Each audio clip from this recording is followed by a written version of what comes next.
What's going on, everybody? Before we get started with today's episode, I just want to give a quick shout out to NordVPN. You can use NordVPN to browse the internet privately, safely, and securely. It allows you to unblock all sorts of things like streaming services in other countries. If you sign up today with the GTD Sports affiliate link, you'll get a risk-free 30-day money-back guarantee and saving up to 70%. So make sure you guys sign up with the GTD Sports affiliate link today. All right. Dude, I feel like I got to switch up the intro, you know? I'm tired of doing like the, what's going on? Welcome back. You gotta take some time in the lab. I got to cook it up, you know? You know what? Let's just start a conversational. Hello, everybody. And no, I was kidding. All right. Hello, everybody, and welcome into the Going the Distance podcast. My name is Ryan Bunnell, and alongside me is Elijah Span. And later in this episode, we're going to be joined by a special guest, Zack Reger, one of the newest podcast hosts here on the GTD Sports Network. You may recognize him from the Betting on the Rocks podcast, so stay tuned. He'll be here in just a little bit. But for now, you guys got to check out our website, gtdsports.com, where you can find all of our content, blogs, podcasts, everything. Follow us on social media. I'm over at Ryan Bunnell 8. Elijah is at Elijah Span 19. And Zach is at Zack Reger 18. You'll see that popping up on the screen in a little bit as well. And also our brand social media at GTD_sports on everything other than TikTok. We are at gtdsports.com. And last but not least, subscribe to the newsletter on our website where you guys can keep up with email notifications on all brand new episodes and all that jazz. I'm excited. We got a great episode for today, even though we had a little bit of technical difficulties starting. We got a Thursday night football preview. We're going to be talking about fantasy football with Zach because we play him this weekend in our fantasy podcast league. So that should be a good matchup, even though he's favored to kick our ass right now. Don't need to mention that. But anyway, going to be talking all of our best bets for tonight's ball game and, of course, our favorite segment, Taylor Fade, for this weekend's games of football. But before that, we're going to start our Thursday episode like we always do with a couple Would You Rather questions. Elijah, take it away. Okay, so mine's going to be a little bit themed for the week. Would you rather be a running back or like a starting running back for the Jets and be running behind that O-line? Or would you rather be a cornerback for the Patriots this week and going against Tom Brady? See, I feel like as a running back for the Jets, that's just like a safety concern. Running back behind the Jets line, that's just a safety concern. You're putting your body on the line. Whereas if you're a cornerback for against the Patriots, for the Patriots, sorry, I misread it. But if you're a cornerback for the Patriots going against Tom Brady, I feel like you can come out of that. It's a win-win situation. If Tom Brady shits on you, throws for 100 yards, then, well, it's Tom Brady. That was expected, you know. But if you make a play, then, hey, you can say you got to pass batted down on Tom fucking Brady. That's true. So I'm going to take cornerback. All right. My question for you is, would you rather – this one's kind of a all-sports question. Would you rather be the MVP of the league, one of the best in one particular sport, or would you rather be so talented and so traversed in every sport that you could go pro whenever you want, in what sport you want, however you wanted to do it? Could I go back and forth? Yes. I'd probably choose that. Or you could be known as like one of the greatest of all time in one sport. So I'd be like Mount Rushmore level player, or I could play whatever sport I wanted to at any given time. That's tough. That's because I feel like either way, you're going to be remembered for being a great.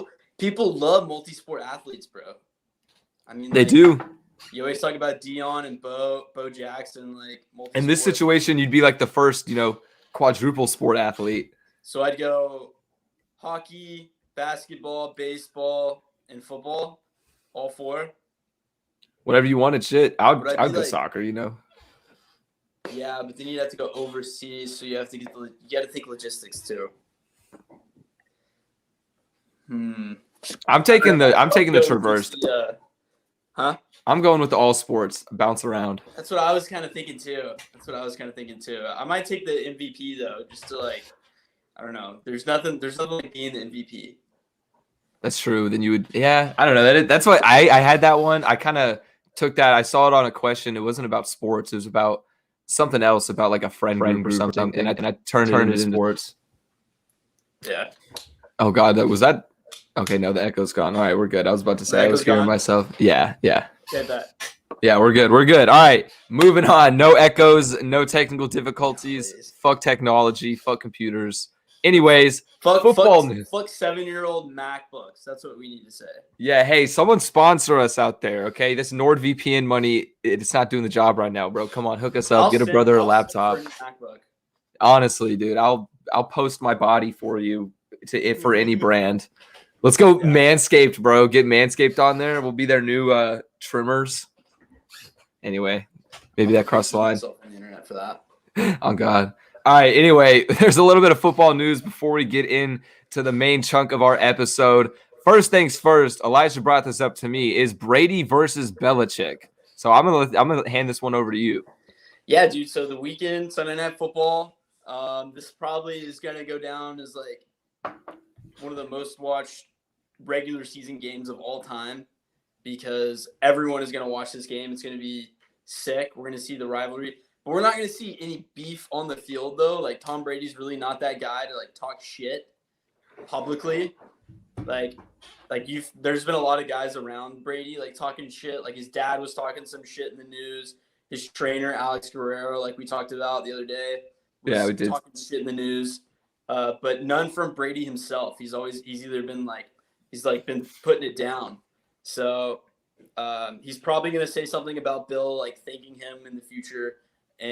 Or like for the time that he was there, but like on the field, he's gonna be a fucking menace.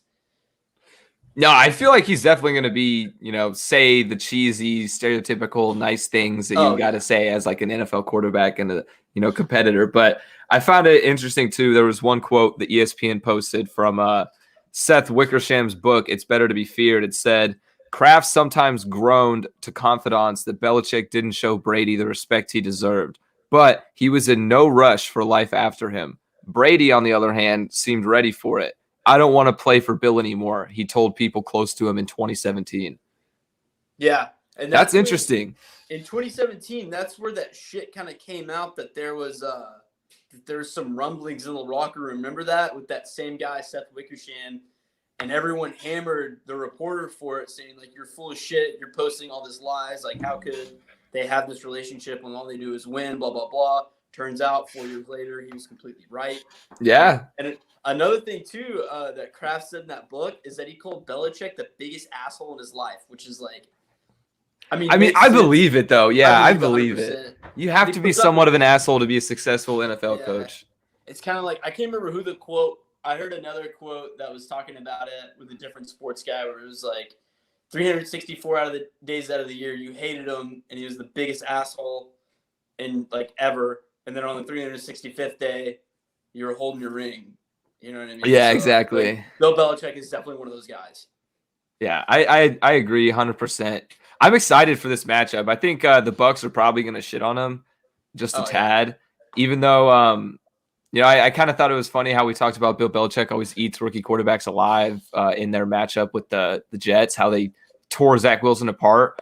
But then Mac Jones got tore apart their next game. So I'm curious to see how he's going to play against the Bucs defense. Mac Jones' 3 interceptions, like a couple of those, like one, he got hit in the chest as he threw, and it just happens sometimes. Another one was a bobble, like it went off the hands, I think, of Johnny Smith. And then the third one was just like a bad interception.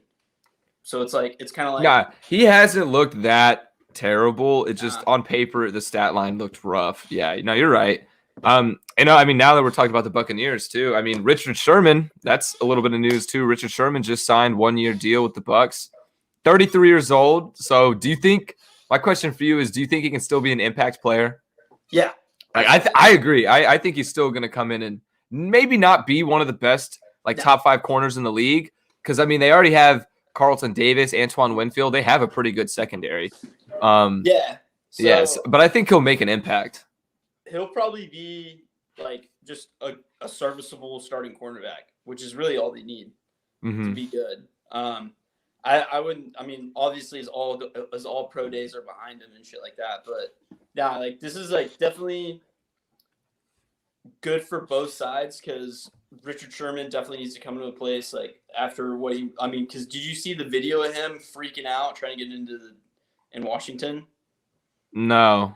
Oh, wait. Oh, of the house? Yeah. Yeah. Okay, So, yeah. Whenever he got arrested, it's probably good for him to go out and play football for a team like the Bucs, where they'd probably set him in the right situation because they're probably used to dealing with some stuff like that with Antonio Brown, who has had pretty much zero things happen to him since he signed for the Bucs. After a million things happened to him. I think he also kind of came to realization. He came to reality a bit. Like I think Tom Brady told him to shut the fuck up. That could also be a contributing factor, yeah. But so it was like what, a $2.5 million deal. So like, I don't know. Great deal for the Bucs. It makes sense for both sides because the Bucs are really thin. Like they're down to their fourth and fifth guys at the cornerback position right now. Like they got Carlton Davis who's still healthy, but their second and third guys are both hurt, so they're thin right now. It makes perfect sense for. Yeah, I like the move. Yeah, I like it. And then other news: LaShawn McCoy retires. Not really much to talk about there. He had 6 seasons. Oh yeah, I know, right? I thought he was gone, but the only thing now is it made me realize we're kind of at the age where we're starting to see players start and end their career. Like I remember when LaShawn McCoy was a rookie with Philadelphia, you know? Yeah. I remember the first year I played fantasy, he was the consensus number 1 pick. Yeah. You know what I mean? Back in the day, he was always like one of the top 10. Yeah. Yeah, he had he finished the 22nd all time on the rushing yards list. He had 11,102. Yeah, pretty good, honestly. I mean, his prime, bro. His prime, he was one of the best. He was on top of the game. Yeah, he had 4,000-yard rushing seasons with Philly and then 2 of them with Buffalo, which I found that surprising. I really didn't think he did that well at Buffalo, but I guess I just forgot about it. But yeah, I don't know. Kind of done at that point. And then this just happened, like literally right before we started recording. The Super Bowl halftime lineup, bro. They just announced it. Kendrick Lamar, Eminem, Dr. Dre, Snoop Dogg, and then Mary J. Blige. For the Super Bowl halftime? Yeah. Wow. That's fucking amazing. Yeah. Well, I mean, nothing will ever beat Shakira and J-Lo, but like it's okay, whatever. Honestly, I think my favorite Super Bowl performance in our lifetime was Bruno Mars. He killed that shit. Bruno Mars was good. He was really good. And Shakira, J-Lo, best Super Bowl halftime performance of all time. Yeah, you're simping, bro. I'm not. That's objective. The hips don't lie, bro. They don't. Dude, I think it's kind of funny though. This is basically like the NFL making up for like the last 5 years of fans wanting an R&B or rap artist, you know? Yeah, they're here. Let's just throw them all in there. Yeah, exactly. Like fuck it, let's just mix. So Eminem's in there too. Yeah, Eminem, Kendrick, Snoop Dogg, Dr. Dre, and then Mary J. Blige. I mean, I know she's famous, but honestly, I'm not super familiar with her work. But she's kind of older. She's a R&B. Yeah, I know. Yeah, I know she's R&B. I hope we get to hear like Snoop Dogg and Dr. Dre, you know, perform "Ain't Nothing But a G Thing" and all that. Hold up. All right. We need some of that. All right, yeah, that's all really in the last couple days. We just recorded on Tuesday as well, so that's all really the news per se to cover in the last couple days. So with that being said, it is time to get into it. Time to bring on our guest, Zack Reger from the Betting on the Rocks podcast. We will be back in just a few quick seconds, and Zack will be with us. All right.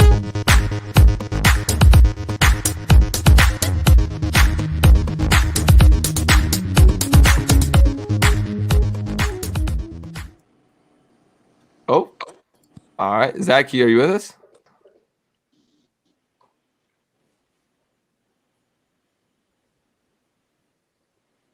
You good? We in? Switched up to the phone. Okay, is your computer all good? Yeah, dude, this hotel Wi-Fi, man, is keeping on brand with the whole fuck technology theme of this episode so far. So we like it that we're on the phone, we're rolling it up, we're on brand, baby. Yeah, so. It doesn't help that StreamYard just eats internet. Yeah, StreamYard is rough. Yeah, it's ridiculous. It does require a lot of single issue. Yeah, I haven't had a single issue with it. Then all of a sudden we're in, and like 5 minutes in, I'm listening to your show, and just all of a sudden it switched. I was like, oh no, like was it on my end? And I was like, oh shit, it definitely was my end. So we're back on the phone. No worries. We're just switching from now we got the notes on the laptop and the stream on the phone, versus vice versa. So we're here. We're ready to go. Perfect. The show must go on. But yeah, the theme of this episode has already turned into fuck technology. I feel like that's been one of the major key points of our podcast. Honestly, yeah, we should just become an anti-technology show as well. Well, we just need to go live. Dude, I'm for it. I'll go all boomer if I have to. Like, I don't know. Yeah, full boomer. Dude, fuck it. We'll become an Amish podcast, dude. We'll meet up every time, Yeah. Actually, that wouldn't work at all. We'll go so anti-technology, we won't even put it on the internet. We'll just show up somewhere and then just talk and be like, all right, we did a podcast today. It was awesome. Yeah, we drank like 30 beers and then went to bed and never recorded a second. All right, I'm going to pull up our Fantasy Podcasters League this weekend. We've kind of touched on it from time to time throughout our episodes, but this weekend is a big matchup. Because it is GTD versus GTD, baby. The Betting on the Rocks podcast is going up against Elijah and I. Yeah. It's going to be interesting. Got the whiskey on deck. I'm really not that confident here. I'm going to actually pull it up so we can share the screen. Yeah, our team. Elijah, I really hate to say it, bro, but I told you so on the DeAndre Swift, Josh Jacobs situation. I'm tired of hearing about it. I know you're tired, bro. I'm done. But, like, we're just not going to talk about it anymore. Like, I get it. It was a mistake. It's okay, though. You know why? Because we can both take equal credit for the mistake of dropping Chuba Hubbard. That was more your idea. No way. You're right. No, we dropped him in like week 2 because we needed a running back, and we were trying to like figure out the Ravens situation. You were like, yeah, we need to get Latavius. Like, who should we? He's like, do you want to drop him for Chuba? And I was like, yeah, sure. And then, dude, I'm pissed because I have him in 2 of my other leagues too. So like, I should have just rode with him. But honestly, Zach, how are you feeling about your team so far? Dude, I'm feeling good, man. Because for one reason and one reason only. So I'm 2-1, and if you look at my previous matchups, I have not had a single. I've been playing with one flex essentially. I've had, let me find it. Last week, I had Rondale Moore in there. I put that Twitter poll out there at Betting Rocks Pod on Twitter. Put out there, can I get over 1.9 points for my second flex? Rondale Moore give me 1.4. Week before, I got 1.9. Yeah, dude, I had 1.9 week 2 from Jarvis because he got hurt. Because the week before, I guess I messed up because it was 2.4 from Marquez Callaway. I had like one catch for like 19 yards or something ridiculous. Fuck that dude, bro. He screwed me in one of my other leagues.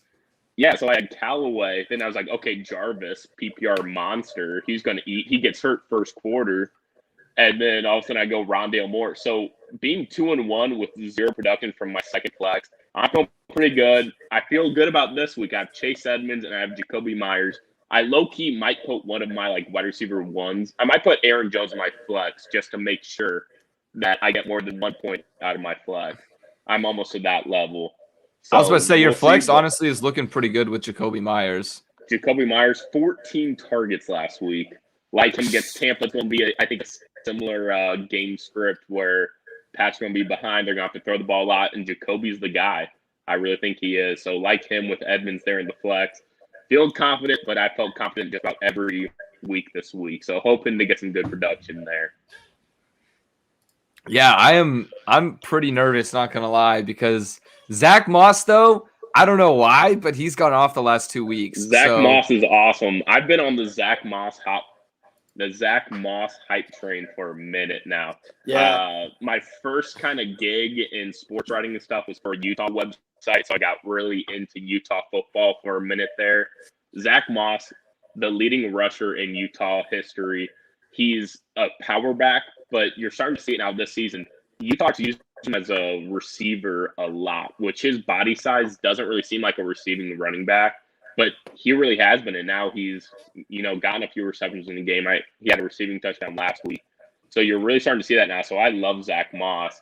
One other thing I have to say about this matchup that kind of scares me is I have the Kyler D-Hop connection in one of my main leagues I've been in for a while. So it's going to be kind of hard to root against. Yeah, that's the double-edged sword of fantasy football. That's what, and I'm like, that's the big one too, because I'm 2-1 in that league. Also got a big matchup So I'm like, I need Kyler and D-Hop to, do well against the Rams, which is going to be tough. So it's going to be – I need just like a nice average game from them. Maybe a couple touchdowns from Kyler, 1 touchdown from D-Hop. Average. Not going to kill me, but not going to hurt me as well. See, we need the opposite. This is a pretty pivotal game for us. We should be 2-1 right now, okay? We fucked up by making a last-second substitution on our defenses, and literally, if we had just kept our original defense in, we would have won. We would have won. It was brutal. Week 2. It was brutal. Yeah, that was tough. That's up by the defense, dude. I won by like 0.3 or 0.4 last week. Yeah, I saw that. Dude, you won, 0.9. Yeah, 0.9. I went on because I saw that like Sunday night. I think I went on like Tuesday afternoon. I went on, and all of a sudden it showed the other team at 140. I can't see, whatever, 148 or something, like 1 point above me because of a stat correction. And all of a sudden I got back on like later that night, and it was like, nope, not a stat correction. You won. So I was like, perfect. But that's terrified me for a sec. Damn. Stat corrections, man, they'll get you. Dude, yeah, actually, stat corrections are kind of wild, how sometimes they'll fuck people. I'm staring at this 33% win percentage. I really don't like that. I don't like it at all. But I don't like it one bit. I don't like it. All the pressure's on me now. At times, we were guaranteed to win by like 85%. So this thing's kind of bullshit. Yeah, that's true. It is. The sleeper projections are a little bit funky. Yeah. And then, let's see. I definitely like that we're starting Moss over Cordero Patterson. I don't know, dude. Cordero Patterson's been doing great. Please, for my sake, please don't start Cordero. I have him in my main league as well. I'm already doing the Kyler D-Hop. Please keep it Zack Moss. Well, I like Zack Moss because they're playing the football team. I also have that too. But I mean, if you think about it, the football teams. Houston. Well, no, Zack Moss is playing Houston.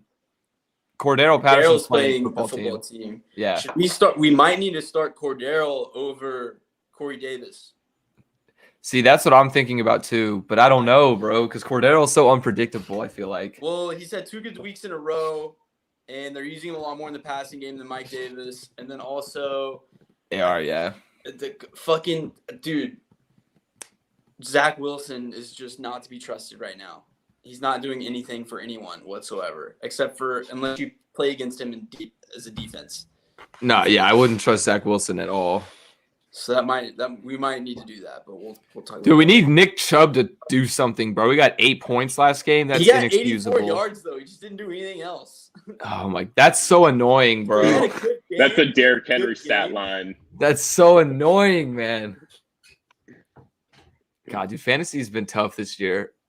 I mean, it is every year. It's literally the same goddamn shit. You think you know what you're talking about, and then the season starts, and everything's up in arms, and you're just scrambling. I love talking sports. I love fantasy. I love betting. It's the same thing where you can talk and get in arguments, which is always fun.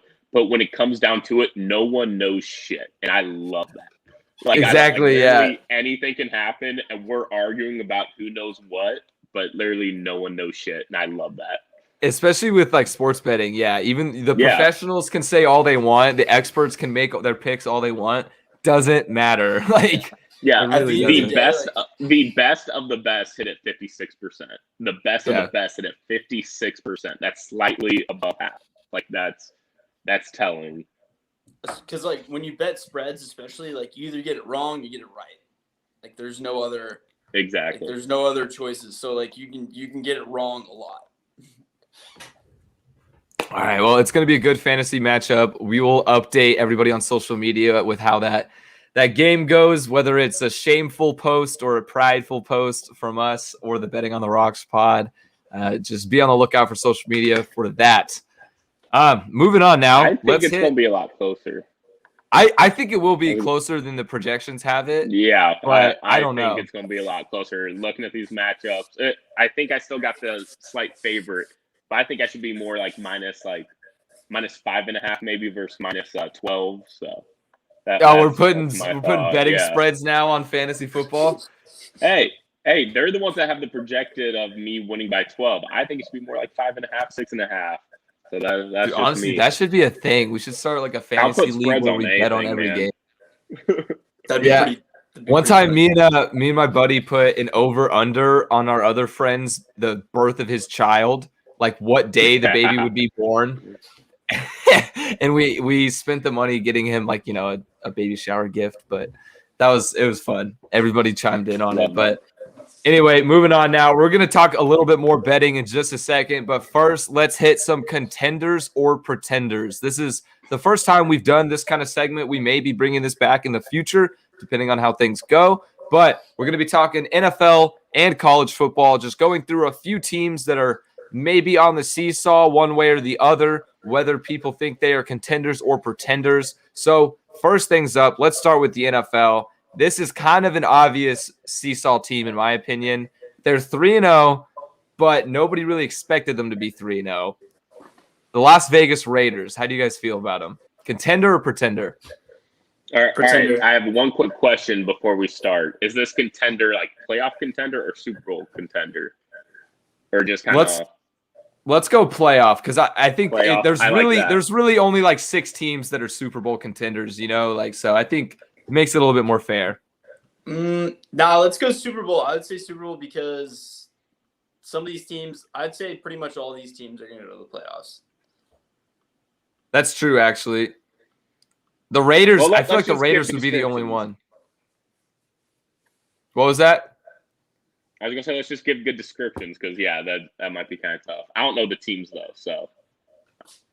Okay, yeah. So, let's go with Super Bowl, yeah. Let's go with Super Bowl. And then for the Raiders' sake, they're kind of on the lower end of the spectrum of here. So, for the Raiders, we'll do playoffs. Are they contender or pretender? Contender. I was gonna say, I think they might be a pretender just because I could see them making the playoffs, but I think with their division, I think it's still Chiefs are above them. I think Chargers are above them. I think we'll see that Monday night. And the Broncos, I think they're more kind of on tier with Broncos, which is funny because they're both 3-0. But yeah, I agree. So it's possible that they can do it, but the Raiders every year they have these like stretches of like 2-3 games where it's like, oh my gosh, they look amazing, they look unstoppable. Look at Carr go, look, he's hitting rugs down the field, and then they go and they end like 8-8, or in this case maybe 9-8. Like I think they'll finish well above 9-8, but at the same time, just with their division and with the Raiders' philosophy of them looking great. And this season, I feel like they just started off the season hot. I don't know if this is sustainable for them, just with their history. So I'll say pretender. It wouldn't surprise me if they make playoffs, but at the same time, I don't think they will. Yeah, because their division is ironically the best in football right now. Yeah, it's insane. Yeah, I agree. They're pretty on par with the Broncos in terms of like, they look good for now, but will it hold up in the long run? But the thing is, you mentioned Carr is playing extremely well. The receivers look pretty decent. And maybe it's just the Gruden magic has finally found its touch. I don't know. Maybe things are starting to click. So I think for now I'm going to agree, though, and say pretender. Can't take anything away from a 3-0 start. Can't take that away. But it's tough for me. The Raiders have burned me in the past before. They're one of those teams where they're always sneaky. They're always can win. So it's just kind of tough. But both West divisions, AFC and NFC, top 2 by far. It's ridiculous. I don't know what they're doing on the West Coast, but it's insane. Got some in the water over there. All right, next up on the list is, speaking of West Coast, the Los Angeles Chargers. Are they contenders or pretenders? Most definitely contenders, without a doubt. I think they're easily a top 4 team in the AFC. Herbert's ridiculous, and they've always had a lot of talent on that roster. They just have had a coach that's held them back, and Anthony Lynn. And now that they got Brandon Staley over there, like they could go to the AFC Championship game easily. I agree 100%. They're contenders. They're playoff contenders or Super Bowl contenders. They have the offense, they have the defense. They now have the coaching, which is all they've been lacking. Herbert's only getting better in year 2. You see him spreading the ball around a lot more. Eckler, Mike Williams, and Keenan Allen all getting like 10 targets a game, it seems like. Mike Williams, he's been going off. Yeah, it's insane. So, yeah, definitely the Chargers. I can see them winning it all. So yeah, I think they're around like plus 400 to win the AFC South or AFC West now, which I think is pretty good value. That is pretty good value, actually. I thought you were about to say to win the Super Bowl, and I was like, damn, really? Oh, no. Yeah, I was going to say, damn, I would have expected them to be way, way heavier on that. No, but I agree. Justin Herbert looks fantastic. I mean, it kind of, I don't want to say pains me because I love Justin Herbert, but forever it's going to be a Justin Herbert versus Joe Burrow debate because their draft class. And I want Joe Burrow to win as a Bengals fan here. So I don't know. I still like Justin Herbert, though. But yeah, I think they're a contender as well. They look fantastic. And that Chiefs win was a big statement as well. Yeah, Chiefs at Arrowhead, no less. Yeah, exactly. The second ever win over Pat Mahomes, and the only other one was the last time Phillip Rivers was actually good, when they went 12-4 that year, and they beat Baltimore in the playoffs, and then lost to them again in the playoffs. Oh, yeah, I think they beat the Bengals in the playoffs that year, too. Nah, Bengals didn't make the playoffs that year. Was it recent? Yeah, there was it's 2018. Oh, okay. I'm thinking back because I remember Andy Dalton's playoff run too. Like literally, I think it may have been even 3 years, but like two years in a row, the Chargers were who knocked us out. Fuck those guys. Anyway, speaking about the Chiefs win, that's our next team on the list, Kansas City Chiefs. There's a bit of controversy around them, bit of question marks now after that Chargers loss, and their defense has just been looking atrocious against the run. So where are they at for you guys? I think the Chiefs have a lot of pretender in them. Really? I Interesting. Because look, they're 1-2 right now. They've lost to the Ravens, who they're better than, and they lost a divisional game at home against the Chargers, and they barely beat the Browns. They didn't even cover the spread. And they came back on them too. They're 0-3 against the spread. We all know the thing. Good teams win, great teams cover. They haven't covered at all. Another thing to look at is that they've been doing that. I've said it, I think 1,000 times now. They've been doing that shit where they fall asleep at the wheel and they're kind of dragging their feet through the first half of the game. By the midway through the third quarter, they have to be like, oh shit, we're the Chiefs. We're going to win this game. And then usually they do that and they win. But recently it happened at the Super Bowl. They lost the Super Bowl and they've been doing it the past 2 weeks. And the Ravens and Chargers both said, fuck you, no, you're not. And if they don't change that, then they're pretenders. But if they wake up, then yeah, they would be. I was going to say, I like that reasoning. Yeah, I like that reasoning. I think they're still a contender just because of what they've done. But they are awful against the spread. I've won some money off that just because it's ridiculous how terrible they have been against the spread. But it's hard to say that they're a pretender. But I do agree with you a lot with some of those tendencies where it's like, oh, shit, we got to get going now. And then normally they can do it, but teams are catching on and teams are getting better. So, that their division is not a gimme by any means.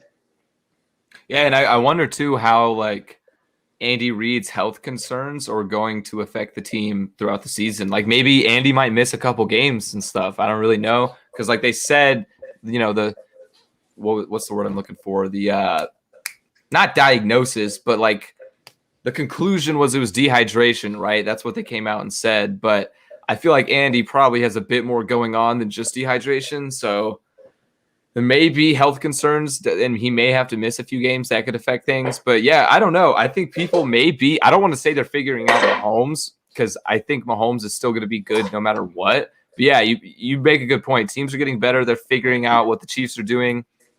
And it is crazy to see them always, like Elijah said, always just lag behind, start off so slow, and then pull it out of their – they usually pull it out of their ass. But the last couple times they haven't been able to. So it's interesting to see. All right, and then next up, this one, Elijah's fan base, Dallas Cowboys. Are they contenders? Are they pretenders? I already know what Elijah's going to say. We're contenders. Oh, fuck you. Oh, whatever. Yeah, shit. We're 100% contenders. We're definitely the best 4 teams in the NFC. I'll just go ahead and say that. And I'll tell you why is because we've always had a good offense. Dak has come back 100%. Kellen Moore is scheming up really good plays. He's doing this weird thing with tight end screens that I love. He goes fake screen to real screen, which is awesome. And then the last thing is our defense is generating turnovers, which I'm not used to, but this is going to be the reason why we're a contender. See, I disagree. I think you guys are pretenders right now, especially in terms of the Super Bowl. I think the Cowboys, they opened the season, great matchup with a great game against the Bucs. Nobody really expected them to play it that close, but they did. I think Trayvon Diggs is playing out of his mind. He really is the highlight of the defense right now, but I don't think the defense is going to continue playing like this. The Eagles made them look fine. I'm blanking. Who did they play before the Eagles in the second game? Chargers, yeah. We gave Justin last second field goal. First ever red zone interception. Yeah. So. Okay, but I still. You hang the banner yet? Yeah, hang the banner. Oh, yeah. Yeah, you hang the banner yet?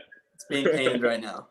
So I still don't. I'm not buying into the defense quite yet. What I am buying into, though, is Dak and the receiver core. I've always been high on them. I think the offense is going to continue to produce, but I still think the Cowboys are going to do Cowboy shit. They're going to look really good. They're going to have these expectations, and then they're probably going to finish 9-8, 10-7. I don't think Mike McCarthy is the right guy for them. He hasn't looked terrible so far this season. I mean, their game plans look pretty good. Their play calling's been pretty decent. I like that they're, involving Tony Pollard more now in the offense. That looks good. So I think they're right on the edge. But for now, I'm going to say pretender.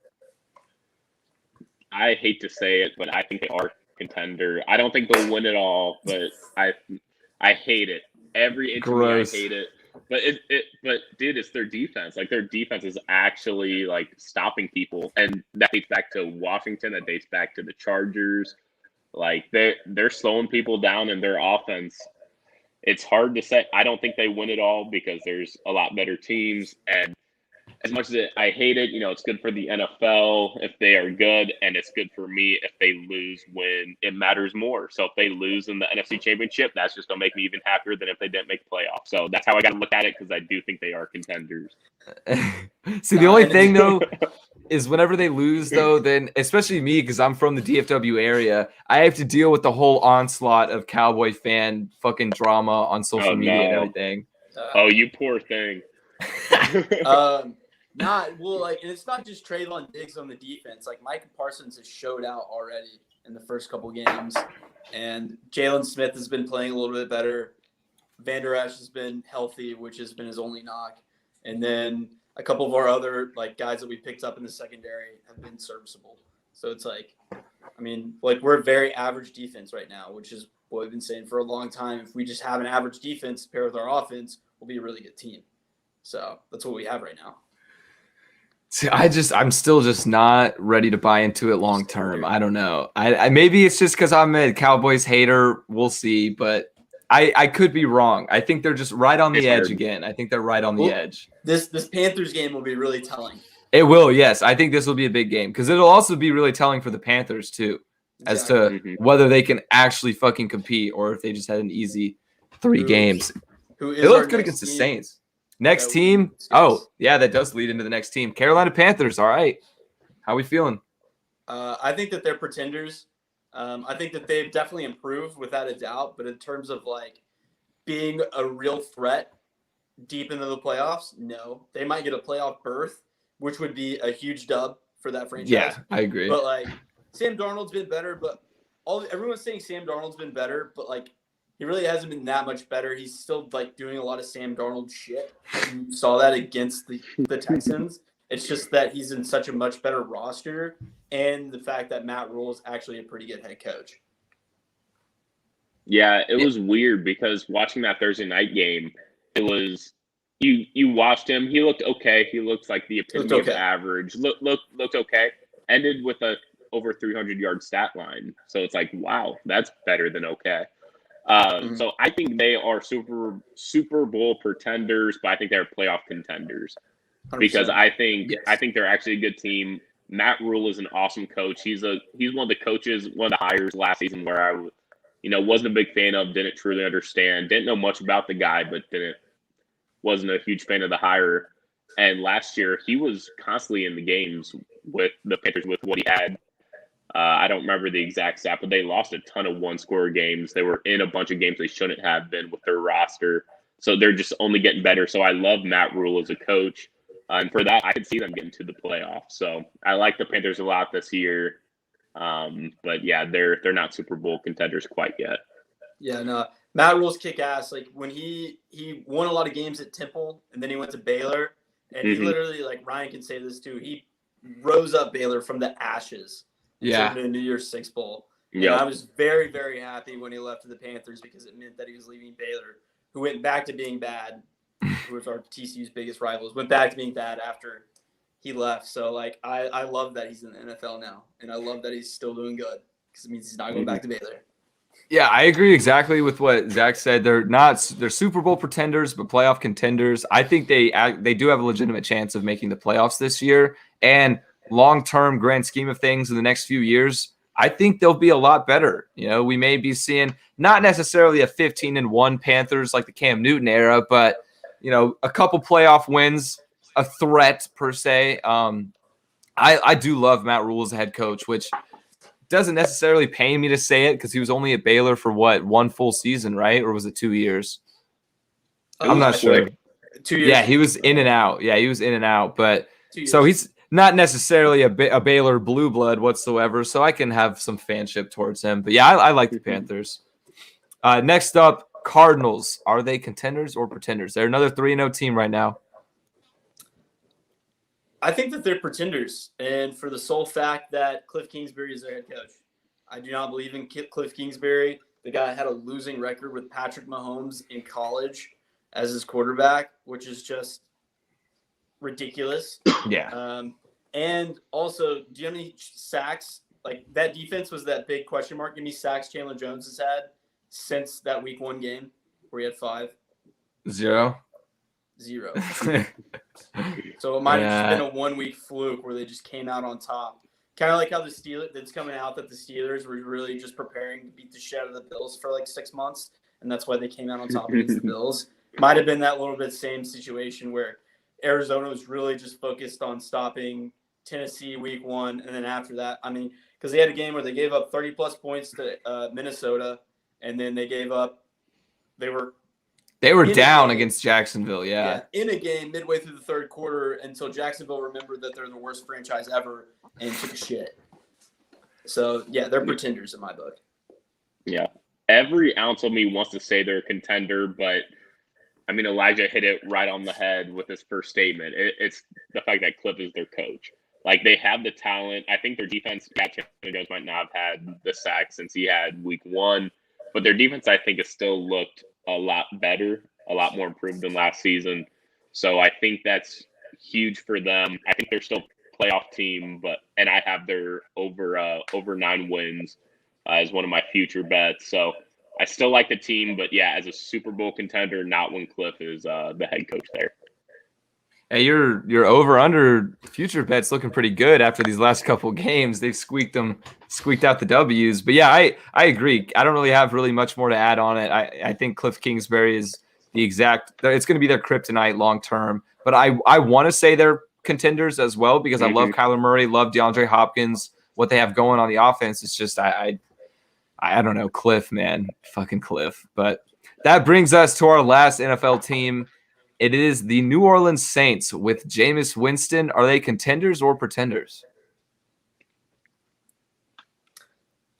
That one's tough.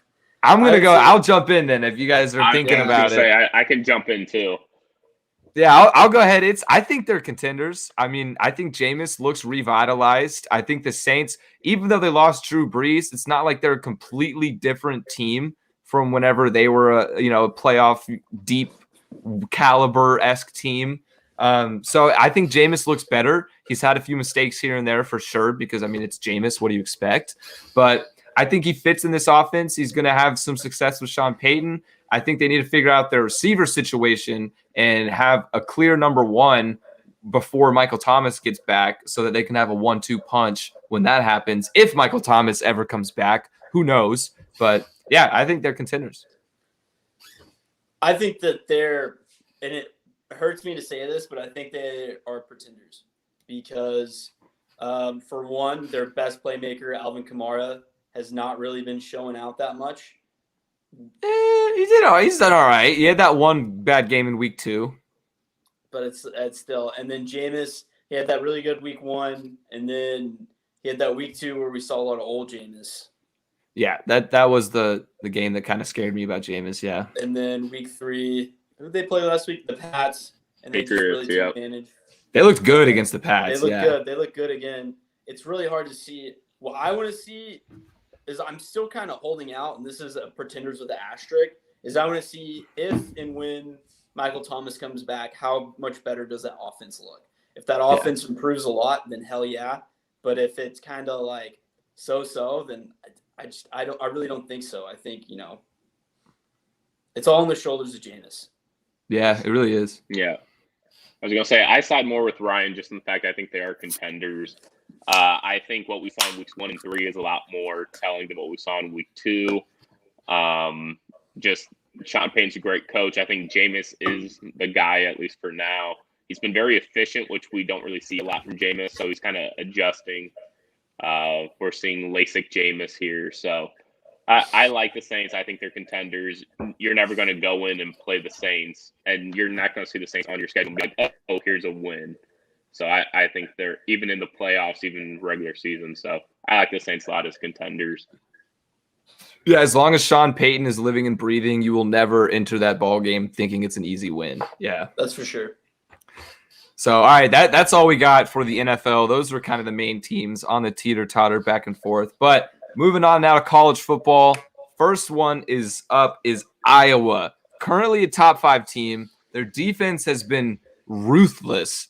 But can they compete with other Big 12 or Big 10 schools, and can they actually make a playoff push? So this one, for college football, we're just going to do playoffs. Like, can they make the playoffs, win their conference potentially? So playoffs, pretender, contender.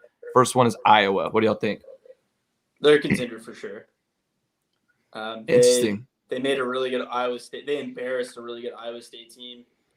If they don't play Ohio State in their Big Ten conference schedule, so they can just kind of their big threats are Penn State, who beat an Auburn team who's more like an 8 or 9 win team. So that was like a good win for them, but they're not like it's not like they beat Bama. You know what I mean? So. Yeah. They can definitely make it out of the Big Ten, and they have a pretty good shot of going out into the CFP. I was going to say, I like that a lot now. I already was in contenders, but now I wasn't aware that they didn't have Ohio State on their schedule, so even that just adds more to it. Their defense is ridiculous, a top 3 unit at least in the country. Their offense is a little slow, but I think they can get it going, and if they can get to the college football playoff against Ohio State, I mean, that's all you need. A great offense versus a great defense. Ohio State's defenses look bad. So I say they're a contender. So as much as I want to agree with you guys, I'm actually going to say they're a pretender in the grand scheme of things because I have made quite a bit of money on the Hawkeyes this year, riding their defense and taking their team opposing team total unders. But the thing is their offense. It's just not good enough. I don't think they can come away in crunch time when they need to make plays against big teams. I think tomorrow, Maryland, they should get away with that. This is going to be like Maryland's Super Bowl, though. They're going to show up for this game. Mm-hmm. But I do think Iowa's going to win that one. And then next week they play Penn State. That's going to be where we really find out if they're legit or not. Because I think Penn State is more of a contender than they are. So for now, I'm going to say pretender just because their offense has been – they scored 24 points against Colorado State. So, like, that's not great. And Iowa State, too, that's a quality win, of course, but then they just lost to Baylor. So that makes that win look a little bit less impressive. There is a lot of money on Maryland. Yeah. There's a lot of money on Maryland right now, which kind of scares me, which is kind of why I'm kind of leaning Iowa. So, but that's for later when we get to their picks. Yeah, we'll get to our picks. So next up on college football is Pac-12 Oregon. They're ranked number 3 right now, had the Ohio State win, but early in the season, they had that scare against Fresno State. So where do you guys have them? I think they're a contender. They have a cakewalk in the Pac-12, and Fresno State has proved that they're kind of a dog, kind of a frisky team. They probably didn't expect for Fresno State to be that good. So and Fresno had a game underneath them, too, when they played. That's true, too. So that close win doesn't look as ugly, especially since they embarrassed Ohio State the week after that. I think they're a contender. I think they're definitely going to make the college football playoff. I was gonna say I think they're a contender as well because Fresno State is definitely not a team to balk at. Kind of their first game, it might have seemed that way because it is Fresno State. But looking through their schedule, I think they can come out clean. And honestly, if they do lose a game to like a Utah or a UCLA, if they lose one game, I think they might still be okay. Which normally with the Pac-12 we don't see that, but with how Clemson's playing, with already 2 losses, and with some of these other teams, I think this year especially there's a lot of kind of chaos, which I love. Yeah. So I think Oregon could possibly lose one game and still get in, especially with that Ohio State win. So I think they're contenders for sure. Yeah, I agree. I think they're contenders as well. Anthony Brown looks legit. CJ Verdell, one of the best running backs in the country. That Ohio State win is going to hold so much power for them because the committee sucks Ohio State's dick so much, and they're gonna love that win over them. So I agree, though. Those 2 games you mentioned, UCLA, Utah, those are going to be by far their toughest tests. UCLA, especially, I think, in the Rose Bowl Stadium, that's going to be tough. But I think Oregon has the easiest remaining schedule probably of any of the top 5 teams. So mostly for that reason, they're contenders. And the Pac-12 is never really strong enough to be in the playoffs. But I think if any year, it's going to be this year. Oregon's got to do it. All right, next up, SEC now. This one is really on the fence. I don't know what to think. Arkansas. So I think in terms of like them going to the CFP, I think they're pretenders. But this is definitely an Arkansas team that could maybe squeeze out 10 wins. And for Arkansas, that's like a gift that means more to them than another Bama championship, right? Than it would to Alabama. Yeah. So they look kick ass against UT. They beat A&M, but I'm pretty sure A&M has still been starting their backup, right? Yes. Yeah. So he's looked rough. Yeah, so they beat a backup quarterback, and A&M really hasn't looked that great this year to begin with. So, but they're a really good team. I like Arkansas a lot, but in terms of contending, no. Yeah, I agree. I think they're also pretenders. A&M, I don't want to say it was a fluke, but yeah, they had their backup quarterback in. A&M's defense has really been carrying them this season, and they did hold Arkansas to 27 points, which isn't like crazy, but it's not great. I think really it's just going to be their schedule. I mean, they play at Georgia, at Mississippi, at Alabama. Yeah. So that's going to be really, really tough. And I think they're contenders. I think we have that excuse because they played a backup quarterback at A&M, and also Texas. I will never buy into Texas. So I think they're pretenders. Yeah, I was going to say what really sucks is that they're in the SEC West. If they were in the East, I think it would be such – there would be a lot more contenders because, yes, Georgia's in the East. Georgia's awesome. I don't think they beat Georgia, but it's a lot less competitive versus, Alabama, LSU, Ole Miss, Auburn, Texas A&M, Mississippi State. Like, there's not a bottom-tier SEC team in there versus the East where they could really make some damage or do some damage. So, yeah, I like them a lot. I like what they're doing. I bet Texas A&M last week, and that hurt me a little bit. Ooh, but me too. It happens. It happens. Yeah, hey, good for you, man. Good for you. I like Arkansas. I was on Arkansas against Texas. That felt awesome. I loved watching that game. So yeah, they have to be pretenders still. They're not going to make the playoff, but much improved team in a couple years. Who knows? Sam Pittman is an awesome coach. He seems like a player's coach everyone will want to play for. They can get some recruits going, and this winning will definitely help that program out. So in a few years, maybe, but as of now, they're not making the playoff. Yeah, I agree. All right, next up is Notre Dame. I'm going to go ahead and go first because I feel very passionately about the Fighting Irish. Pretenders. I'll say it any fucking way possible. They're the biggest pretenders on this list, biggest pretenders in college football history. They're the biggest phonies, the most overrated program in college football history. They're going to lose to Cincinnati this weekend. They're probably going to lose to Virginia Tech in Lane Stadium the week after that. I legitimately see Notre Dame losing 3-4 games this year. Maybe I'm just a hater, but they almost lost to Toledo. They went to overtime against an 0-4 Florida State team.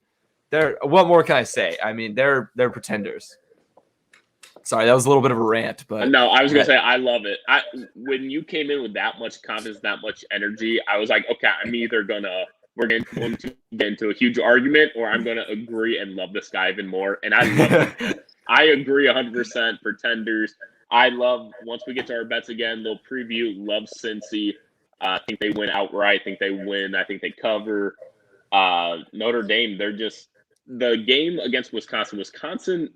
They're a team that hasn't looked the best. They already have 2 losses. I think they got outplayed by Notre Dame. I'll give them that. But not. It was a fluke fourth quarter. It was a fluke fourth quarter. Yeah, it was what 13-10 heading into the fourth. Like it was ridiculous. So I think that's more just Notre Dame. I actually bet Notre Dame last week. Thought they would cover. Thought they might win. And that ended up hitting for me. But you look at the final score, you're like, holy shit, Notre Dame, they're here. They're the best. They're going to make the playoff again. No. And we've just seen their history, what they've done when they make the playoff, when they have to play a big game. It's hilarious. It's never good. They're awful. So, yeah, they're pretenders for me as well. Love that we agree. Yeah, I think they're pretenders also. I would just say, like, even if somehow they did make the playoffs and finish the season with 11 wins or something like that, we all know what's going to happen in the semifinals. Mm-hmm. They're going to get blown out. So, yeah, they're pretenders. Yeah. Their history in the playoffs it's comical. It's hilarious. Laughable. All right, next up is this one's really debatable. I've been pretty high on them throughout our episodes of this college. But I think Wisconsin is going to win that game. I think Michigan. It would be great to have Michigan and Ohio State play, but I'm not big on Michigan. I'm not sold on them yet. Interesting. Okay. I'm going to disagree. I think they're contenders. Okay. I think this is finally the year that Jim Harbaugh is going to get it going. Their quarterback play isn't fantastic as usual, but the thing is, it doesn't matter because their running game is top 5 in the country right now. They have over 1,400 rushing yards through 4 games. It's crazy. They're going off. I think they're going to beat Wisconsin outright. I also made a bold prediction on a couple episodes ago. I said that Michigan is going to beat Ohio State this year. So I would love to see that. Just for chaos. Yes, yeah. Even though the Buckeyes have won 15 of the last 16, fuck it. Wolverines money line. I'm taking it whenever it happens. I'm buying in this year. I think they look way better than because every year, I will say Michigan is also one of those overrated teams just based on their program history. Mm-hmm.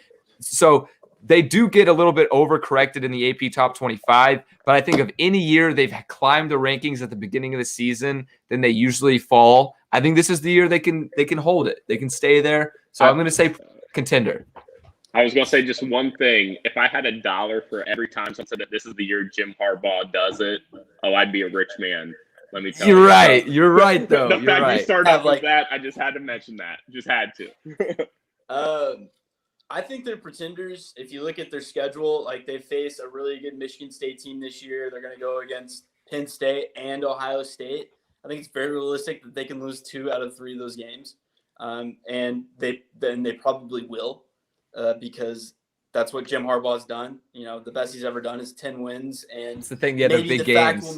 Maybe we'll make the playoff. He's been in the playoff hunt, so I think they're pretenders. Yeah, that is the thing. They do choke in big games.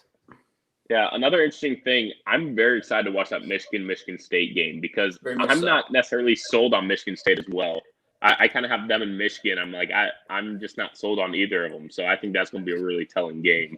I did like Michigan State a lot more until their game against Nebraska. That scared me. Overtime against Nebraska, didn't like that, no. All right. I will say, though, the Big Ten with the vulnerable Ohio State is really, really fun to watch. I love it. Yeah, it's entertaining. Chaos, baby. Yeah. Chaos. I love this year. 2021 is the year of chaos with college football, and I love it. It's back. The only chaos I don't like is this fucking TCU losing to SMU. Anyway. Yeah, but we were never going to compete anyway. Wait, Zach, I forget. Who's your college team? Whoever I bet on. That's a short answer. I grew up a Mizzou fan because I'm from Missouri. Went to school at Southeast Missouri State, so kind of took SEMO over Mizzou. Still kind of root for Mizzou, but, it's not like that diehard thing. Then I've always, you guys are going to hate me, always kind of like Clemson. That's been for years, though. Like them, I was really trying to figure out, like, why do I like this team? Like, looking back after they won, I was like, okay, I know I've liked them forever. And my favorite color is orange. So I really think as a little kid, I just saw the all orange and I was like, I like this team. And that's really just grown from that. But you know what? I'll take it. And then, kind of starting to write and do some podcasts and cover Utah. I like Utah as well. So I'm more of an NFL guy versus college guy. So I like my teams. I like Clemson, Mizzou, Utah, but it's mostly kind of whoever I bet on. That's kind of my thing with college. So fair enough. Yeah, since I went to a little bit of a smaller school, so I love SEMO. I was hoping SEMO could at least cover against Mizzou. Didn't happen, but it is what it is. FCS, baby. Hey, they're basketball. Do you bet college basketball too? Oh yeah. Love that. Dude, I love the ESPN Plus package is awesome. I literally just sit in my room like Tuesdays and I will just watch like mid-majors. I love watching mid-major basketball. Like there's something about it, but the funniest part is all of a sudden when you tune in, Michigan, Iowa's playing, and dude, the speed's just so different. You watch so much mid-major basketball that you're like get used to it, like your eyes are used to like a certain speed, and all of a sudden you watch Michigan, Illinois, Ohio State, Illinois. You watch all these and it's like, they're moving so fast. Like, what's going on? Yeah, it's like a different breed. Yeah, as much as football season is king, I love college basketball season because it is literally constant betting every day. No matter, like, literally every day there's games to bet on. So that's why I love it. I will forever be a Marist Red Foxes fan. Marist won me so much money last year. Love Marist. They've covered so much. I have a few on Maris too. All right, we'll switch it back on to topic. Last college football team for Contender Pretender is Ole Miss, the Rebels. How we feeling? Look, dude, if they beat Bama this week, then they're a contender 100%. I think it's too early on them to tell, but their offenses looked kick-ass. Lane Kiffin's been there for a couple of years. I'm not going to label them either or because I want to see this Bama test first. This is what's going to tell me who they are. That is 100% what I was going to say. I was going to say we're going to find out this week. I think they've shown contender, tendencies. They've looked good, but I mean, this is the week. Like, if they can hang with Bama, then 100%. Even if they lose the game, it's going to be a big eye test game. We're going to find out this week. So I'm going to go with pretty solidly Pretenders, even though I love Matt Corral and everything he's done. I think he is a legit Heisman contender. But you look at their schedule so far, they beat Louisville. That's a decent win. Austin, PA, that's cakewalk. Tulane should be a cakewalk, but I mean, they've played a few teams tough here and there. So yeah, I agree though. This Alabama game will be very telling. I just don't know if they have done enough to deserve the number 12 ranking that they have right now. So my main reasoning for Pretender is really because I think Matt Corral is this entire offense. He is the team, the heart and soul of the team. So, which isn't a bad thing because he's fucking cold. Yeah, no, I definitely lean Pretender, but I think I just kind of want to root Contender. So we'll find out this week. We'll see. Yeah, we'll see. All right, that's it for our Contender Pretender segment. Moving on now, we have Thursday Night Football tonight. Kickoff is just over an hour away as we are recording this right now. So we have a gargantuan matchup, the Jaguars and the Bengals. Everybody's going to be watching it. This is better Thursday night, baby. You already know. Better than the Bills, Rams, Cowboys. Fuck those guys, all right? This is Bengals, Jags, baby, all right? Well, how are we feeling about the matchup? I like Jags plus 7.5. Oh, my God. Get out of here, dude. This game just screams to me just like trap game. Like, the Bengals have been kind of riding high. The Jags have been low, but they still got T-Law. Look, this could easily bite me back in the ass, but this is one of those ones where I'm just like, you know what? Oh, no. 7.5 is a lot of points. They could cover. 7.5 is a lot of points. Thursday night's fluky, dude. It is. Thursday night's fluky. It is. Conventional wisdom does not apply to Thursday night football. That is 100% true. Coming from a Titans fan, this year it's a little bit different, but in years past, the Titans-Jags matchup, you never knew what was going to happen. I started off this game, I had the Bengals in a teaser at -1.5. That seemed a lot more reasonable, like that a lot. But then I just started looking more into it, and I ended up going Bengals -7.5. Joe Burrow is 8-3-1 against the spread in his career, 1-0 as a favorite against the Jags last season. So when I see that numbers and just the Jags look so bad, like they couldn't even cover against the Cardinals when they gave up a kick six. So I just think, so they gave that up and still couldn't cover. So I think things have tried to fall their way and it just hasn't happened. I don't think Urban Meyer is a good NFL coach. And I don't think Zach Taylor is a great NFL coach either, but I like the Bengals roster a hell of a lot more than the Jags. So we'll start off with just a teaser pick. I decided to go against the spread as well. Bengals -7.5. Like it a lot. Yeah, as a Bengals fan, I always shy away from betting on the Bengals spread because one, it makes watching the game so much less enjoyable because I'm just stressed the whole time. And then two, I feel like I'm biased in my favoritism, so I try to stay away from Bengals spreads. But in tonight's matchup, I do like 7.5. I think they can win by 8, and it might be literally an 8-point game. It might be like a half point. I think it'll be a sweaty spread.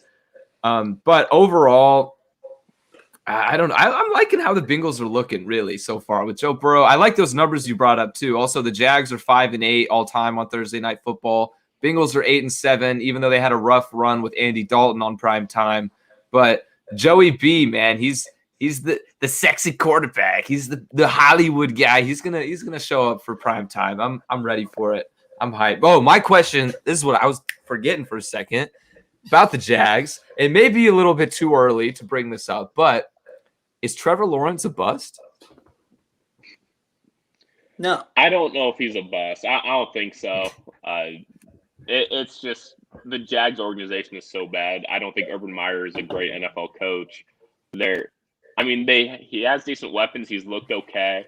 I don't think he's this superstar like Andrew Luck style, like always going to be the best ever. But I think that goes a lot to that he went to the Jags. So I don't think he's a bust. Always a fun conversation though, but I don't think not yet. We're 3 weeks in. I agree. No, I agree. He's not a bust. I just wanted to bring it up. I just wanted to bring it up, get some discussion going. I don't know, but it's always fun. Always a fun debate. So in terms of bets, we talked about the spread. How are you guys feeling of over under 46? I like the over. I like the over too, but I'm nervous. I'm thinking about betting it. I think so too. I didn't bet the over, but I think the over's the play. It's a little weird. I think it should be a higher over-under. Me too. So that scares me a little bit. But, yeah, I'm just rocking with my Bengals 7.5 and a few player props. And then part of my teaser, Bengals -1.5 for the night. Yeah, I feel like after sports betting for so long, you kind of get the gist of where the spreads are going to be set. So, like, a lot of times if I'm like, oh, I had this over-under close to, like, 52 and it's at 46, I'm like, Vegas knows something. You know what I mean? Like they know something I don't. So yeah, I think it's more just the fact that it's just the fact that these teams just both aren't like super, super good. So kind of a gross matchup. And when you get these grosser matchups, they just kind of go lower on the totals. What were you gonna say, Zach? Yeah, I was gonna say just earlier in the show, I said no one knows shit. I take that back. Vegas knows shit. I don't know. Like Vegas knows shit. None of us know anything, but Vegas, they have a way. They know everything. It's ridiculous. I was on a talk show I host every Wednesday. We call it Wednesday Night Winners, and we were talking a couple weeks ago with my co-host was big on Raiders -4.5, and it was just like, and it's like that's the obvious pick. You look, okay, Dolphins have a backup quarterback, blah blah blah, all this like Raiders should dominate. They're 2-0. And I was just like, that line terrifies me. If it was like 6.5, 7.5, like maybe I would bet the Raiders. Like it sounds so weird to say. Yeah, it's ironic, but that's how it works. That line just terrified me. And then like the Dolphins covered. Like it's weird. Like it's one of those things. Like it's insane. That's why I love sports betting so much. It's a rush. I need to start jumping on those lines, like those lines that I feel like it shouldn't be like that. I should really start taking advantage of that, but I'm just too scared. I'm like, no, I don't. It's I a don't hard think they're bet. gonna Like, cover. It's hard to justify. Oh no, Dolphins, Jacoby Brissett. Yeah, absolutely. It's the 2-0 Raiders. Yeah, absolutely. Like that. Yeah, That's hard to justify. Now, so what other? You got any prop bets for tonight besides just the spread or over under? Yeah, so I like Marvin Jones over on receptions. I got it over 5.5 at plus money, plus 127. I did see it at over 4.5 at like minus 160 or something. So I like 5.5 a lot more. Marvin Jones is quietly turned into their wide receiver one. He's Trevor Lawrence's favorite target. He's had 6 catches in 2 games, 5 another one. I think if the Bengals get out to a quick lead like they can, it's going to be a very pass-heavy game. Marvin Jones, I think, over 5.5. It is a lot, but I like that a lot. And then I got Jamar Chase anytime touchdown at plus 100, so got it even money. He scored 4 touchdowns in 3 weeks. The connection with him and Joe Burrow is ridiculous. Just for him to get a touchdown at any point, I like him at plus money because he's going at minus money at a lot of books. So I got minus 150 for Jamar Chase. What the fuck? Anytime? Yeah. Wow. Yeah. Wow. That's insane. Yeah, I got him at plus 100, and I was like, I got to lock that in when I can. So those are my 2 putting it in a parlay. Bets. Yeah, I like it. So those are my 2 props there. I got 3. I got Dan Arnold. He just got traded from the Panthers to the Jags. Is he active? Under 13.5 reception yards for Dan Arnold. I got Carlos Hyde over 19.5 rush yards. And then I got Trevor Lawrence over 1.5 touchdown passes for plus 120. Ooh, I like that. I like that Lawrence prop a lot. At plus money, I like that. Maybe I'm a bit of a degenerate, but I have a decent amount of these. I'm going to be putting these into a parlay probably. Rapid fire. I got Joe Mixon under 87.5 rushing yards. Even though I'm a Bengals fan, I love him. I think it's got to slow down eventually, and I think they're going to be focusing on the pass game in this matchup. Also, Joe Mixon under 2.5 receptions at plus 100 even odds. He has literally not broken 2 receptions this season. Jamar Chase over 69.5. Actually, wait, no, he did 1 game. He had 4 1 game. But other than that, it's been bad. So Jamar Chase over 69.5 receiving yards, and also Jamar Chase anytime touchdown scorer. Trevor Lawrence to throw an interception, yes, at even though it's minus 230 odds, I'm throwing that in a parlay. Throwing in a parlay. We're going to get one. Just a little booster. Yeah. Little booster. James Robinson over 25.5 receiving yards. I like that one a lot. And then this one's my risky play. I'm going with Tyler Boyd, first touchdown of the game, plus 650. Tyler Boyd is due for a touchdown, and I think he's going to get one. So that's my risky play. I was going to say, I always play the first touchdown. It's not one that I track when I'm tracking how I've been doing, but always do that. I haven't placed it yet, but I have been leaning Tyler Boyd. So that might be a play I like. That. Squad ride? I was going to say, I think so, because that's what I was really thinking, because Jamar Chase is the easy option. His odds are probably going to be plus 700, plus 600 something. So I was like, Tyler Boyd I like a lot, especially with T. Higgins out. So I think that's going to be my ride for the first touchdown. So I got to go place that one for sure. But let's ride, baby. Tyler Boyd. All right, Elijah, you riding? Let's ride. Oh, my book I haven't been betting because my book stopped being a bookie. Oh, well, no way. You got my book. Oh, it's true. Yeah, he's like, yeah, here, can you just pay me that last? He's like, can you just pay me this much of what you owe me? And I was like, yeah, sure. And he goes, yeah, I'm done being the house. I guess he's having a hard time getting people to pay. Damn. It'd be like that sometimes. All right. While we're on the topic of bets, though, let's go ahead and get into our last segment of the episode, Tail or Fade. If you're unfamiliar with how this works, all 3 of us, now that we're joined by Zach, we're going to be reading off our 5 favorite NFL bets and our 5 favorite college football bets. And, for example, whenever I read my bets, Elijah and Zach are both going to chime in, and they're going to tail or fade my pick. So it's pretty self-explanatory. Tail means they agree with me. Fade means they aren't. Yeah. Quick question. Are you going to read all 5, or do we say tail or fade after each one? Tail or fade after each one. Perfect. Yes. Perfect. And I'm new. rapid I'm fire. learning. I'm learning. Yeah, you got it. You got it. And then so far, Ryan's a master at it. He's like, what was your record again? 22-8. Yeah, 22-8 so far. And then Oh, I had All two right. back-to-back 3 and 7 weeks, and then last week I went 9-1 to bring it up to 15 and 15. But if you were to tell Ryan's picks based off of mine, then you would be up 14 units right now through 3 weeks, which is Good pretty shit. All right. Good shit. pretty fucking good. I don't know how I'm doing it, honestly. I don't know, but all right. I'll go ahead and start with NFL bets. First one I'm doing is Giants and Saints over 41.5. That's so low. It's so low, right? It's so low. It's one of those ones. You said over? Over 41.5. Yeah. I'll tail. I'll go with. It's one of those low numbers. It's scary because of that, but Yeah. I mean, realistically, the Saints could put up 40 on their own. Like it's weird, but it could happen, and so it's not a super confident tail, but I'll tell the over. Gotta ride with it. I'm gonna fade just for the fact that the Saints have been putting up a lot of low-scoring games this season so far. Just on that, and then Danny Dimes, like you never know. They had a 14-17 game against Atlanta, so I'm gonna fade. All right, it's a weary fade. All right, fair enough. And this one, I'm not super confident about it, but I'm going Washington football team -1 at Atlanta. At Atlanta, I like it. I'll tail that one as well. And just a little side note, I'm awful at totals. I don't know what it is. I don't bet a lot of totals. I'm just not good. The over, like betting overs or unders is always exhilarating. I'm just not very good at it. But I'll tell that one as well. I think home dogs have been great and favorites haven't been in the NFL so far. But Washington football team and other defense hasn't been quite what they normally have been.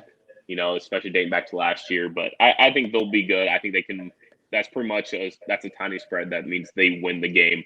And actually, I'm watching a teaser of mine, so I like them to beat the Falcons. I don't think the Falcons beating the Giants is a big deal. So I like Washington there. I'm thinking, man. I'm gonna tail. All right. I like that. Couple tails. I really thought about fading, but I mean, it's hard to bet the Falcons. It's hard to bet the Falcons. All right, next up, I got a road underdog this time. Seattle Seahawks +3 at the 49ers. I think they're going to win this one outright. Yeah, I'm going to tail. Yeah, no, I'll 100% tail. Home dogs have been hitting around like 58%, I think, so far this year is the stat I have. Yeah, 57.9 home dogs have been. And favorites, this was a stat I was going to wait to get to my picks, but favorites, I said that they weren't very good. Favorites are 18 and 30 against the spread so far this year in NFL. It's ridiculous. Wow. Like the past 2 weeks, that means I've looked at and turn seen around all favorites. Yeah, but still, as of now, that's an alarming rate. That's not even near 50%. So that's pretty crazy for favorites not to cover. So I like a lot of dogs, and yeah, I like Seattle a lot. They're a good team. That's literally that favorites stat is why I bet Vikings last week against the Seahawks, and it hit easily. Like especially in the second half, I was like, oh damn. So we'll see. We'll see where it goes. But yeah, I like Seattle a lot. I'll tail as well. All right. Then I'm going another total. I'm going Pittsburgh at Green Bay under 45.5. I think the Steelers' pace of play is just way too slow. Their defense is pretty solid. So I got the under. I'm going to fade. Sometimes with totals, reasoning doesn't matter. It's just one of those games where I just look at it and I just like the over. Fair enough. Yeah, I was going to say I'll fade as well. Just the Packers have been putting up points. The Steelers, yeah, Big Ben has looked atrocious and like comically funny, but they still have a ton of weapons on that offense, and they're still a well-coached team. Where it's like if the Packers are putting up points, I think the Steelers can put up points as well. It's kind of a middle of the road over under with NFL. So I think it could hit over easily, just be like a 30-20 game, something like that. So I'll fade as well. I think the over might hit in that one. All right, that brings me to my last pick. I got Baltimore Ravens +1 at Denver. I think the Ravens win this one outright. Yeah, I'm gonna tail. That's an easy tail. That's one of my better picks of the weekend. Yeah, I'm telling as well. That's on my card as well. So yeah, I got whatever +1, pick them, whatever you can get them at. I think the Ravens win. I don't think you should disrespect the Broncos. I know there's kind of a lot of disrespect going around with them being 3-0 and their teams that they face being 0-9. But I think the Broncos are a good team, but I think the Ravens are still the better team. They're going to win. So I'm tailing that one because that's even on my card. So yeah. All right. Now that brings us, Elijah, you ready to read yours off? Yeah, so first up, I got Detroit Moneyline at Chicago. Nagy's awful, and it's time for Dan the Man Campbell to get a dub. Ooh, I'll go first. I was gonna say I'm gonna tail that. That was one that I almost put on my card. I love the Lions this week. My only fear is that there have been rumors in Chicago saying that if Nagy loses this game, he might get fired. That's the only thing that kind of terrifies me because he might actually try this week. But still, the Lions is Dan Campbell. I like the Lions. Uno reverse card to that logic. They know that he's going to get fired. The Chicago players know if they lose, he gets fired. They probably fucking hate that guy.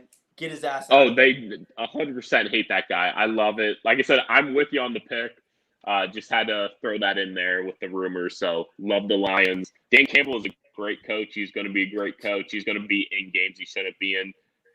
I love the Lions. So I'm gonna tail this one too, babe. Mostly for the same reason Zach just mentioned. Yeah, I love Campbell too. So I'm gonna tail it. Fuck the Bears. Fuck Nagy. Go Dogs, baby. Dogs. And next up, I got Panthers Cowboys over 51.5. I feel like this one might come back to bite me in the ass, but it's just kind of another one of those games where sometimes in total betting, you just can't use a whole lot of logic. You just kind of have to look at a line and say, this one's going this or that. And I think this one's going over. I'm going to fade. For some reason, I have a feeling that this one's going to be low scoring, mostly because of the Panthers. I think true. I would have had this same feeling for the Cowboys-Chargers game, and then look how that one turned out. So for that reason, I'm going the under, yeah. The reason why I'm scared of it is because of the Cowboys-Chargers game. Yeah. I was 100% going to tail, and I still will, but now that you guys brought up the Chargers game, I'm a little more worried, but I'm still going to tail. It'll happen. I love the think a little bit less logic when it comes to betting. As funny as that is, I love that logic. I think that hits more than when you overanalyze it, because that is a thing. So it works I like that. It works, yeah. It's funny. You can there's enough numbers out there that you can find any numbers to back your side, whatever side you're on. Against the spread numbers. Coaching stats. Just whatever you can do. There's enough out there to go towards whichever side you want. So I'm just going to say over. I think Panthers can put up some points, and we know the Cowboys can put up points. So I'll go over. I'll tail. All right, this is a total bet that I did put some thought into. Tennessee, New York Jets under 44.5. This is a fade Zach Wilson bet, and then Tennessee is going to run the damn ball bet. Yeah, I'm gonna tail. I don't have much to add to it. That's really why. And this is a tough one, as I'm wearing a Titans jersey, my anti-Jacksonville jersey for the day. Man, I'll fade. I'll go. I think they'll go over. I know it hasn't hit as much this year, but Tannehill, ever since he took over for the Titans, they're an over team.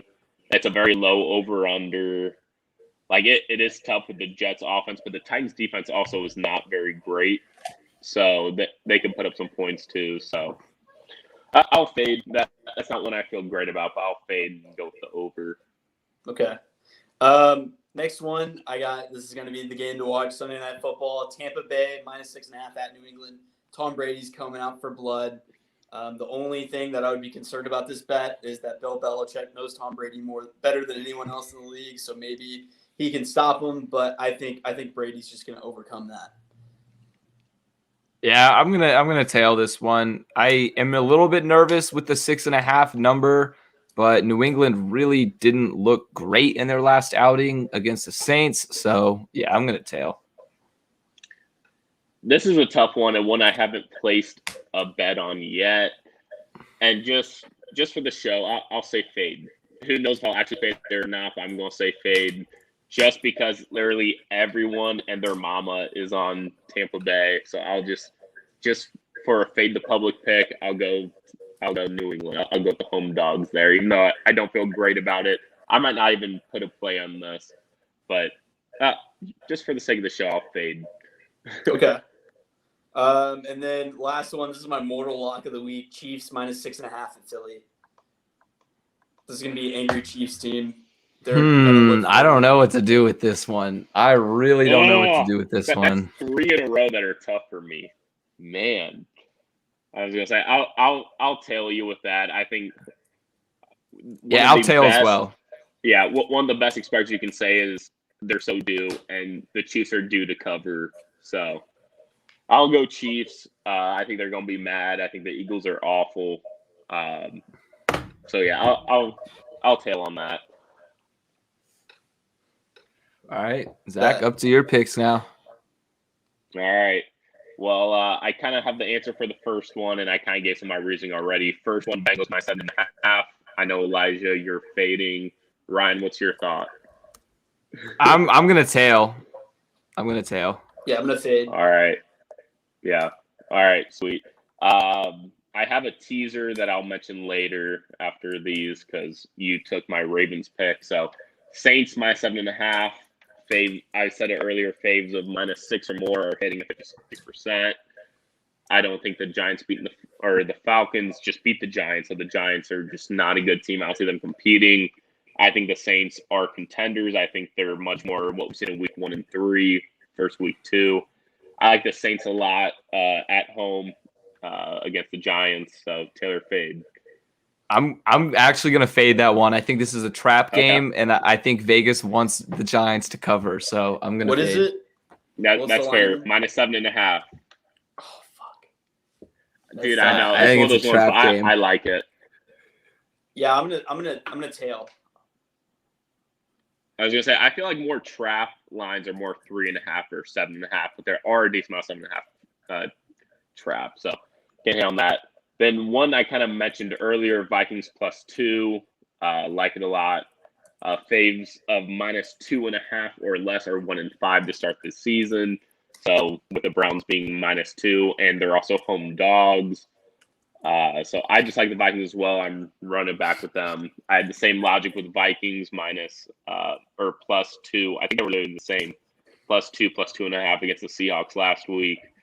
Running back with them. The Vikings are just a team. They're at home. They're never going to be an easy win, even though they're not always show that they're the best team. So I like Vikings +2. I'm going to tail that one because I think that's kind of another trap game. I think a lot of the public is going to be huge on the Browns on that one. So, yeah, give me the Vikings at home. I think they may win that one outright probably. Mm-hmm. Yeah, I'm going to fade. I just think the Vikings are dog shit. That's fair. I think the Browns are the better team. 100%. I think the Browns are the better team. But just in this case, home dog, though. I'm riding the Vikings. It's hard to argue that. Yeah, and then kind of similar reasoning. Colts +1.5 against the Dolphins. They're not at home, but same stat with the line being that low. And I think the Colts are just the better team. It pains me to say as a Titans fan, the Colts are not an 0-3 team. Dolphins are, okay, but this was the last one that I was like, I wasn't feeling great about with, but I needed to get to 5, so I had the Ravens, Vikings, Bengals, and Saints. So I like the Colts, and I'm going to play that one. So Colts +1.5. I'm going to tail that one. Yeah, I think the Colts they're 0-3 team, but they're better than an 0-3 team. Even though Carson Wentz sucks dick, but he's give me Colts. Colts. How awful he is. Yeah, I'm going to tail. I'm going to tail as well. I think that it's time for them to get a win. Yeah. And then my last one with the Ravens, which we already discussed, so I'll just bring up my teaser that I've got going. So my teaser is Bengals -1.5 tonight, Titans -1.5, Chiefs -1, and then Washington football team plus 4.5 hits at plus 220 if that hits. So I love that. It scares me how much I love it. I do. Wait, can you repeat it one more time? Yeah, so Bengals minus 1.5, Titans minus 1.5 against the Jets, Chiefs -1 against the Eagles, and the Washington football team plus 4.5 against the Falcons. Yeah, I like that, actually. I like that a lot. It scares me how much I love it. That's what it'll do, bro. That's what it does to you. Plus 220 it'll hit. So that's where I got at. I love that teaser. I'm not big on teasers, haven't done a ton in my past, but of course I start my, teaser history with the 4-teamer, so it is what it is. 14 teasers are legit, dude. All right. I like it a lot with the odds especially. All right, we're running a bit over time, so we're gonna just read through these college football picks per se. Won't necessarily talk about them too much, so we'll try to get through these quick. I'll go first. Starting off college football, I know you already said you like Wisconsin in this one, but I think Michigan plus 2.5. I have the Wolverines winning outright. Yeah, I'm gonna tail. All right. I'm fading Wisconsin's on my. I was gonna say Wisconsin's on my board. I have Wisconsin. All right. Next up, I have a teaser, same game teaser, Arkansas plus 24.5 and the under of 54. Ooh. I'm going to tail that as well. Yeah, I like that a lot, actually. Wow. Wait, who's Georgia playing? Arkansas. It's Arkansas plus 24.5 against Georgia and the under of 54. The under of 54. Yeah, I like the under of 48 even without the teaser, so. Yeah, no, All I right. like that a lot. Next up, I got UCLA -3 at home versus Arizona State. I'm going to fade. Ooh. You said UCLA's at home? Against Arizona State, yeah, favored by 3. I'll tail. I like that. I'll tail it. They're at home. All right. And I know Zach's going to tail this one. I'm pretty sure Elijah will as well. Cincinnati, Moneyline, -130 at Notre Dame. I'm tailing. I even have them with the spread. I have Cincy -2 on my cards. So I'm tailing big time. I'm going to fade. Oh, okay. All right. Fair. We'll see. All right. Last one on my card is West Virginia, the first half spread, -4 versus Texas Tech. And they're at home. I like that. I'll tail. I'm going to tail. Okay. My turn. Ole Miss plus 14.5. Are they at Bama or versus Bama? Yeah, it's at Bama. At Bama. I still like them plus 14.5. I do too. I'm going to tail. This is going to be an electric. I'm going to tail. It's fun. That's the fun bet. So we'll see. Also, Ole Miss is like Alabama's kryptonite randomly. So True. I mean, what do you guys think? Real quick, what do you guys think of that over/under? So what do you think? That 80? 79. Under, bro. Dude. Too high. But Fuck it no. was like 63-48 last year. It was insane. It'll probably hit just because fuck me, but. Yeah, I was going to say, I'm not touching it, but that's insane. I hope it hits. Iowa -3.5 at Maryland. I'm going to tail. I'm tailing. I think it's going to be close. Very close. Yeah, I think this is a popular dog spot. I think a lot of people are on Maryland, and I don't like public dogs, so I'm going Iowa. This is a prove-it game. I like Iowa. Boise State -6.5 versus Nevada. Hard tail. Fade. Yeah.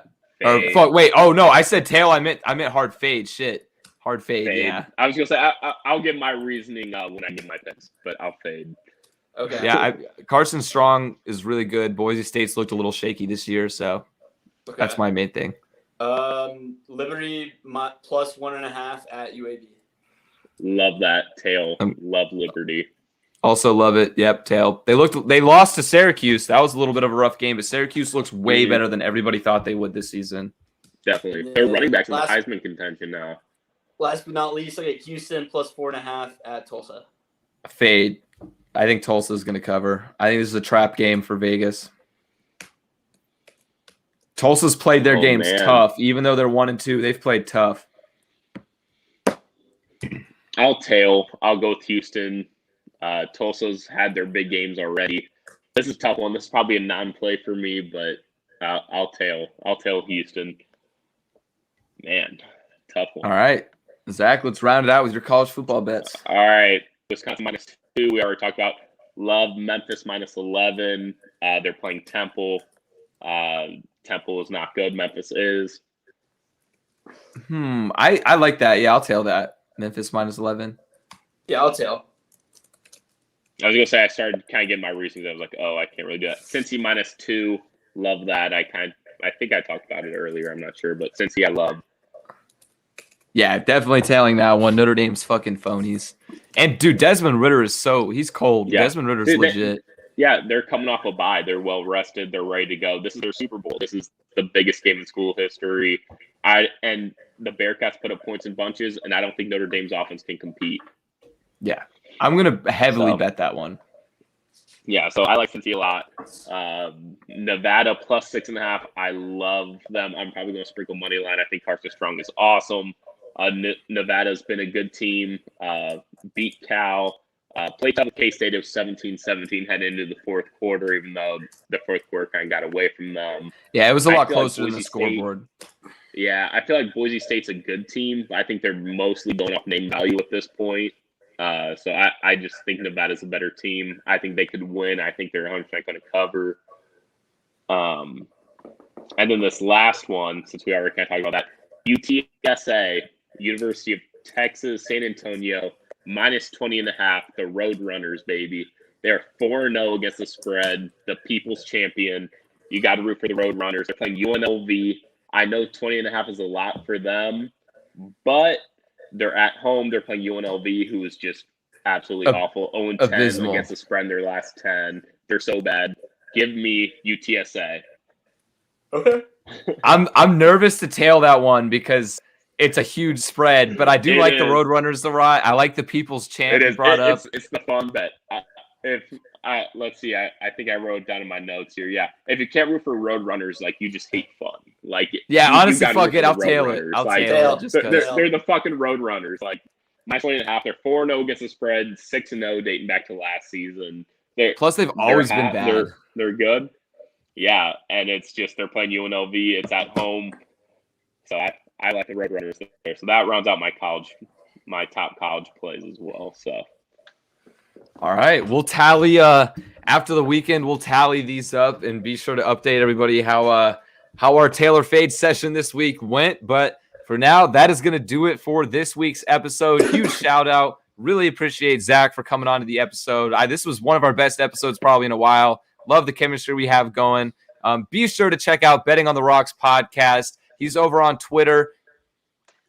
Sorry, I'm blanking mentally, but also his podcast is now up on our website, gtdsports.com. Check him out on Apple Podcasts and Spotify, everything.